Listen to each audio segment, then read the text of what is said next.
Good morning students. आज जो topic हम ले रहे हैं, क्योंकि नया चैप्टर स्टार्ट कर रहे हैं, सरफेस केमिस्ट्री है वो पूरा हो चुका है, तो अब उसके बाद में जो नया चैप्टर हम ले रहे हैं वो है सॉल्यूशन।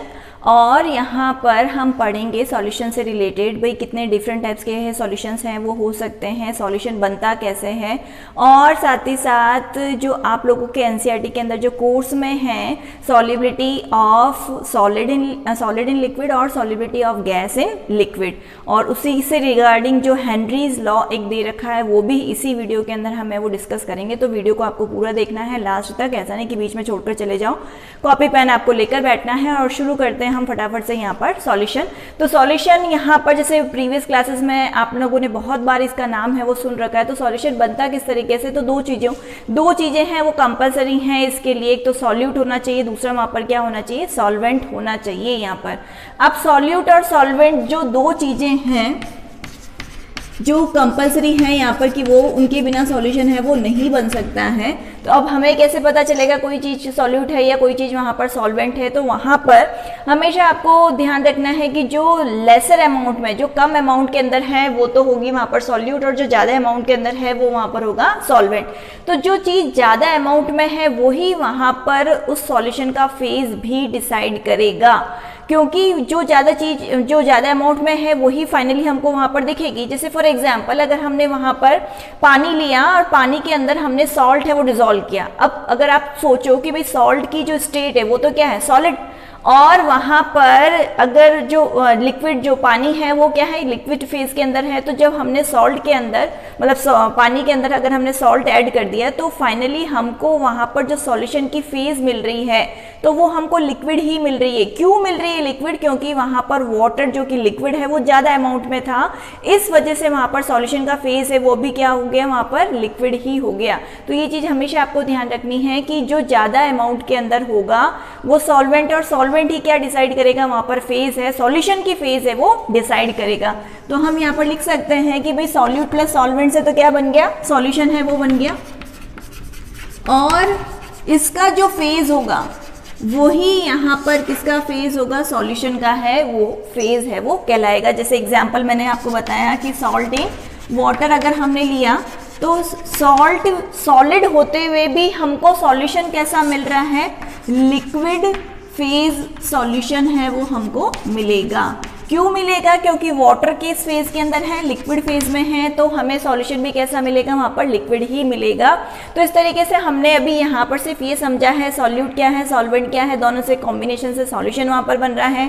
और जो सॉल्यूशन की फेज है वो कौन डिसाइड करेगा, सॉल्वेंट डिसाइड करेगा। क्यों डिसाइड करेगा, क्योंकि उसका जो अमाउंट है वो क्या होता है, ज़्यादा होता है। सिर्फ इतना हमने समझा, और एक एग्जाम्पल हमने समझा है, सॉल्ट ले लो चाहे शुगर ले लो, जो जनरल हमारे घरों में मिल सकते हैं एग्जाम्पल, वो हमने यहाँ पर डिस्कस किए। इसके अलावा और जैसे आप सोडा वाटर पीने के लिए जाते हो तो सोडा वाटर के अंदर क्या होता है, उसमें वहां पर लिक्विड जो सॉल्यूशन है वो क्या होगा, ज्यादा होगा, और उसके अंदर जो गैस जो डिसॉल्व्ड है, जैसे CO2 गैस जो डिसॉल्व्ड है, तो वो अमाउंट में क्या होगी, कम होगी। तो हमें वो सॉल्यूशन कैसा दिखाई दे रहा है, लिक्विड ही दिखाई दे रहा है। क्यों, क्योंकि उसमें लिक्विड का जो पोर्शन है वो ज्यादा, और वी कैन से सॉल्वेंट है वो क्या है, वहां पर ज्यादा है। इस वजह से वहां पर जो हमको दिखाई दे रहा है सॉल्यूशन का फेज वो हमको लिक्विड दिखाई दे रहा है। आई थिंक आप लोगों को ये सफिशिएंट एग्जांपल्स है जो आपको समझ में आ गए होंगे। नहीं तो कोल्ड ड्रिंक्स वगैरह भी आप लोगों ने पी है तो उसमें आप लोगों ने देखा है कि जो चीज वहां पर हम ज्यादा मिला रहे हैं तो फाइनली सॉल्यूशन का जो फेज है वो भी मतलब उसी फॉर्म में होगा, उसी फेज के अंदर होगा। अगर आपने सॉलिड ज्यादा मिलाया होगा तो सॉलिड आपको फाइनली मिलेगा, अगर लिक्विड अगर आप ज्यादा मिला रहे हो तो लिक्विड आपको सॉल्यूशन मिलेगा, अगर गैस ज्यादा मिल रहा है तो गैसेस सॉल्यूशन है वो आपको मिलेगा वहां पर। ठीक है, तो यहाँ पर ये कुछ इंट्रोडक्शन हो गया। अब हम बढ़ते हैं आगे कि भाई कितने टाइप के सॉल्यूशंस है वो बन सकते हैं, क्योंकि फेजेस कितनी है, वहां पर 3 है, सॉलिड, लिक्विड और गैस। तो वहां पर हम इनको कैटेगराइज करेंगे कि भाई एक बार अगर जैसे सॉल्यूट है, हमने पूरी फेज है, सॉल्यूट या सॉल्वेंट में से किसी को भी एक को अगर हम फिक्स कर ले, जैसे सॉल्वेंट को हमने फिक्स कर लिया कि एक बार हमको वहां पर गैस लेना है, फिर लिक्विड लेना है, और फिर क्या लेना है, वहां पर सॉलिड लेना है। तो इस तरीके से हम 3 टाइम्स रिपीट करेंगे तो 3 into 3 कितना हो गया, 9 टाइप के सॉल्यूशन है वो हमको मिल जाएंगे। कैसे मिलेंगे अभी हम देखते हैं यहाँ पर। तो इसको मैं रब कर देती हूँ अभी यहाँ से। कॉपी पेन आप लेके बैठिए, हमेशा जब भी मैं आपको पढ़ा रही होती हूँ लिखते जाइए साथ ही साथ, ताकि आपको याद होता रहेगा। अब यहाँ पर मैंने लिखा सॉल्यूट, फिर इधर आ गया सॉल्वेंट, यहाँ पर जो एग्जाम्पल्स हम लेंगे वो आ गए यहाँ पर। तो सॉल्यूट, सॉल्वेंट और एग्जाम्पल्स। अब जैसे कि मैंने कहा कि भाई हम हर फेज को 3 टाइम्स है यहाँ पर रिपीट करेंगे, सॉल्वेंट के अंदर भी और इस तरीके से जो सॉल्यूट है उसके अंदर भी रिपीटिशन होता रहेगा। इस चीज को मैंने जैसे 3 टाइम्स है वो फिक्स कर लिया कि स्टार्टिंग में हम क्या ले रहे हैं, यहाँ पर गैस ले रहे हैं। तो अब ये क्या होते रहेंगे, चेंज होते रहेंगे। तो सबसे पहले हमने लिया यहाँ पर सॉल्यूट गैस, और सॉल्वेंट भी कैसा है, यहाँ पर गैस ही है। तो इस टाइप का यहाँ पर बहुत इजी एग्जाम्पल है जिसमें हमको सॉल्वेंट भी क्या है, गैस है, और सॉल्यूट भी क्या है, वहाँ पर गैस ही है। तो जैसे एनवायरनमेंट के अंदर, एनवायरनमेंट का अगर एग्जाम्पल अगर हम ले लें, एटमॉस्फेयर के अंदर क्या है कि नाइट्रोजन गैस है वो ज़्यादा है, 78% है, और उसके साथ में जो अदर गैसेस है जैसे CO2 हो गया, N2 हो गया, उनका पोर्शन क्या है, कम है। तो वो एग्जाम्पल यहाँ पर किसका हो जाएगा, गैस इन गैस का। तो आप लिख सकते हो O2 इन N2 बिना याद किए, मतलब आपको क्रैम करने की जरूरत नहीं है, आप अपना दिमाग थोड़ा बहुत एटमॉस्फेयर या डेली लाइफ के एग्जाम्पल्स के थ्रू यहाँ पर लिख सकते हो एग्जाम्पल इनमें से आ सकते हैं कॉम्पिटिटिव एग्जाम्स के अंदर। तो एग्जाम्पल्स मस्ट हैं, एग्जाम्पल को आपको बहुत अच्छे से समझना है, रटना नहीं है, समझना है, और कॉपी में भी लिखते जाना है। फिर नेक्स्ट आ जाता है यहाँ पर कि सॉल्वेंट अगेन हमने गैस ही रखा है, और अब यहाँ पर जो सॉल्यूट है वो हमने कर दिया लिक्विड। तो ये सेकेंड टाइप का हो गया हमारा सॉल्यूशन। तो लिक्विड कम होना चाहिए, गैस है वो वहां पर क्या होना चाहिए, ज्यादा होना चाहिए। तो आप खुद सोचो कि भाई अगर लिक्विड वहां पर कम है और वहां पर जो गैसेस है वो वहां पर क्या है, ज्यादा है, तो इसका एग्जाम्पल क्या हो सकता है, मैंने पहले भी कहा कि अपने आसपास का जो है वो आपको ध्यान में रखना है। तो क्या आपने देखा है, ऐसा बिल्कुल देखा है आप लोगों ने, वाटर वेपर्स इन एयर, तो जिसको हम ह्यूमिडिटी भी कहते हैं। तो चाहे तो आप ह्यूमिडिटी लिख सकते हो, और इसको अगर पूरा अच्छे से समझना है तो वाटर वेपर्स जो कि लिक्विड फेज में होती हैं, वाटर वेपर्स इन एयर, जो भी आपको इजी लगे। मिस्ट भी इसका एग्जाम्पल है। तो ये सारे एग्जाम्पल इसके हो जाएंगे, लिक्विड इन गैस के हो जाएंगे। अब हम आगे बढ़ते हैं जिसमें सॉल्वेंट अगेन हमने गैस रखा है, और यहाँ पर जो सॉल्यूट है वो हम यहाँ पर क्या कर देंगे, सॉलिड है वो कर देंगे। तो सॉलिड वहाँ पर कम है, गैस वहाँ पर ज़्यादा है। तो इसका एग्जाम्पल क्या हो सकता है, डस्ट पार्टिकल इन एयर, क्योंकि डस्ट के पार्टिकल्स है वो सॉलिड फेज के अंदर आ गए, और एयर कैसा हो गया, गैसेस फेज के अंदर हो गया। स्मोक है, इसका एग्जाम्पल हो सकता है यहाँ पर।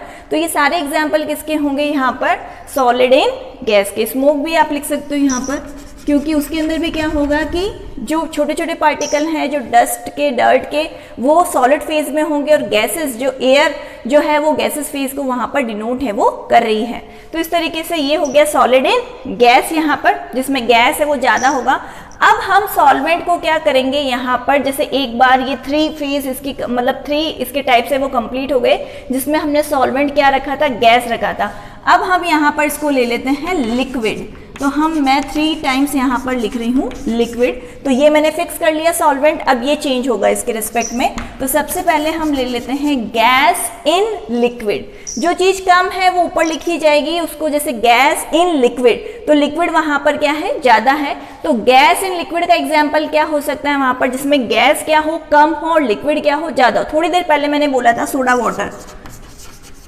वाटर, या फिर मैंने जैसे कहा कि एटमॉस्फेयर, एनवायरनमेंट को देखते रहना है आपको। तो जो ऑक्सीजन है वो किसमें, वाटर के अंदर डिजॉल्व रहती है। जितने भी जो एक्वाटिक एनिमल्स है उसी के थ्रू वहाँ पर क्या कर रहे हैं, जी रहे हैं, वही ऑक्सीजन है वो काम में ले रहे हैं। तो वहाँ पर वाटर क्या है, ज़्यादा, उसके रिस्पेक्ट में ऑक्सीजन क्या है, बहुत कम है। तो O2 इन वाटर है वो हो जाएगा। तो यहाँ पर ये हो गया गैस इन लिक्विड, जिसमें गैस कम है और लिक्विड क्या है, ज़्यादा है। कोल्ड ड्रिंक भी लिख सकते हो यहाँ पर, जिसमें क्या होगा कि जो लिक्विड पोर्शन ज़्यादा होगा उसमें CO2 गैस है वो डिजॉल्व रहेगी। उसके बाद में नेक्स्ट आ जाते हैं हम लिक्विड इन लिक्विड। बहुत इजी एग्जाम्पल है लिक्विड इन लिक्विड। तो कोई भी एग्जाम्पल ले सकते हो जो जिसमें दोनों फेजेस क्या हो, लिक्विड हो, जैसे एथेनॉल इन वाटर हो सकता है, एसिटिक एसिड इन वाटर हो सकता है। तो यहाँ पर सबसे सिंपल एग्जाम्पल हम ले लेते हैं एथेनॉल इन वाटर, ठीक है।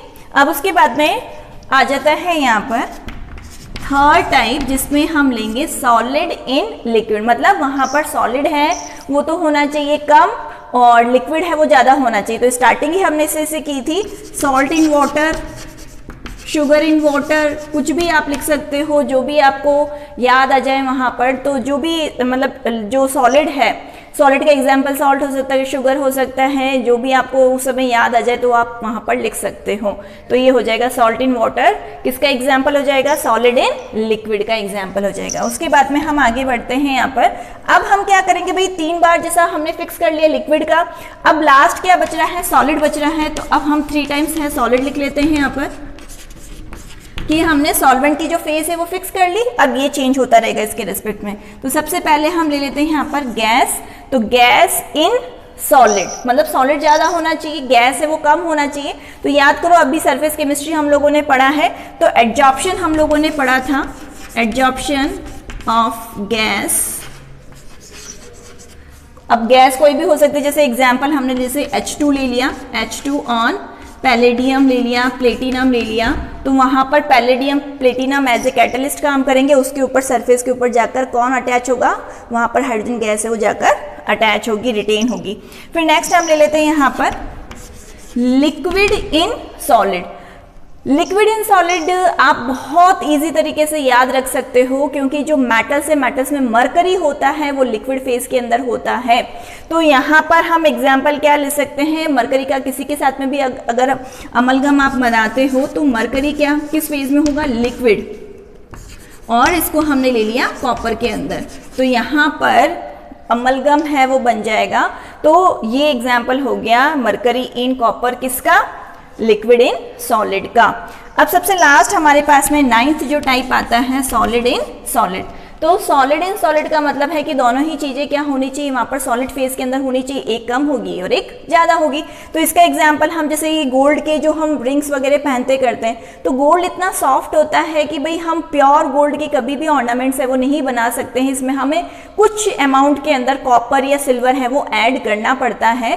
तो वो हम कुछ अमाउंट में, जैसे कैरेट आप बोलते हो ना, जैसे 18 कैरेट या हम बोलते हैं वहां पर 22 कैरेट, तो इसका मतलब है कि उसमें इतना पोर्शन, जैसे अगर जैसे 24 कैरेट है वो प्योर मानते हैं, तो अगर उसमें हमने 18 कैरेट का खरीदा तो इसका मतलब उसके अंदर जो 6 जो रेशियो है वो हमने उसमें क्या मिला रखा है, कुछ इंप्योरिटी मिला रखी है, कुछ और हमने सॉलिड है वो मिला रखा है, लाइक कॉपर हमने मिला रखा होगा या सिल्वर हमने मिला रखा होगा।